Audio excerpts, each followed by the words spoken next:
দিদি এদিকটা আসো। যাবো হ্যাঁ যদি একটু এদিক থেকে এই ভেতরে ফোনটা যেতে হবে। হ্যাঁ তোর ফোনটাই ঢুকছে। তারা হাতটা ধুয়ে নে ব্যাস।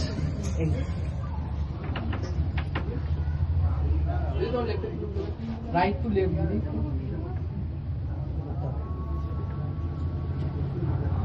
অসাধারণ লাগছে। Thank you.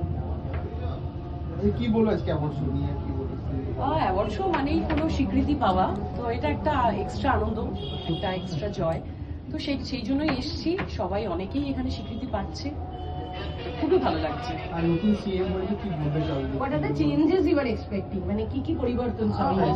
অনেক কিছু, বাংলার মানুষের ভালো হোক এটাই চাইবো। যারা যারা চাকরি মানে যোগ্যতা থাকা সত্ত্বেও যারা বাড়িতে বসে আছে তারা যাতে চাকরি পায়, গরিব মানুষদের ভালো হোক, সবার পুরো বাংলারই ভালো হোক, সোনার বাংলা হোক।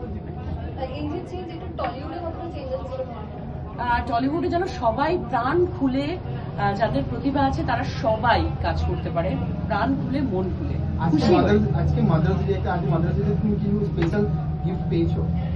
স্পেশাল গিফট আমি আমার কাছে ওই আলাদা করে কিছু নেই, আমার কাছে এভরিডে মাদার্স ডে।